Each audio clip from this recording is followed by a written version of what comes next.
તો જે આજે બજેટ સ્લેબનું જે સરકારે જે નવું બજેટ પેશ કર્યું એ ખરેખર એક બહુ સરાહનીય બજેટ પેશ કર્યું છે ગવર્મેન્ટે આપણી, અને એમાં ઘણા બધા મુદ્દા છે આ બજેટની અંદર.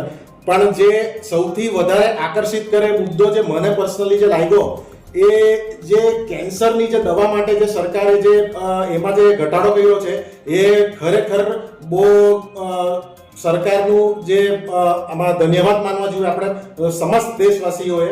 કે આજે આપણે જોઈએ કે આપણે આજે પ્રદેશ દાદરા નગર હવેલી દમણ દીવ છે કે આપણા આસપાસના પ્રદેશો છે, કેન્સર એક એવી બીમારી છે જેને લઈને બધા ગંભીર છે, અને ધીરે ધીરે કેન્સર સમસ્ત દેશમાં ની સાથે સાથે દુનિયામાં એક એનું વધારે કેન્સર ફેલાઈ રહ્યું છે. તો એ માટે જે સરકારે જે આ ઘટાડો કર્યો છે એમાં હું સરકારને અમારા રિપબ્લિકન પાર્ટી તરફથી હું સરકારને એમાં વેલકમ કરું છું અને ખૂબ ખૂબ અભિનંદન પાઠવું છું.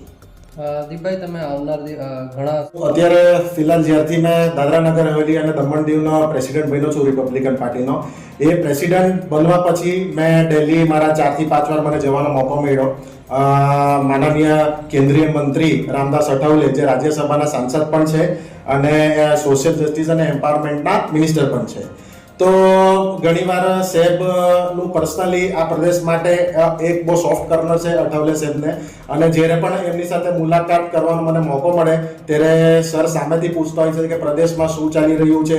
અહીંયા તમે જોઈ શકો તો આજે અહીંયા દાદરા નગર હવેલી દમણ દીવ જે શાસન પ્રશાસન છે એ ખરેખર એમનું જે કાર્યરત છે એડમિનિસ્ટ્રેશનનું જે અહીંયાના લોકો પ્રતિ એ ખરેખર બહુ એમને અભિનંદન પાઠવવું જોઈએ આપણે.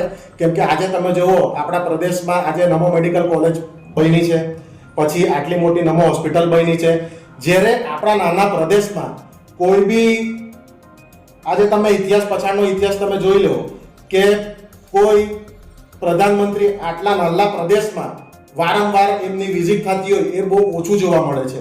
આજે પ્રધાનમંત્રીજી નરેન્દ્ર મોદી આપણા પ્રદેશમાં આવ્યા, અહીંયા તમે શિક્ષા જુઓ, તમે ટુરિઝમ જુઓ. આજે દમણ એક સમયમાં દમણની સ્થિતિ શું હતી ને આજે દમણની સ્થિતિ શું છે.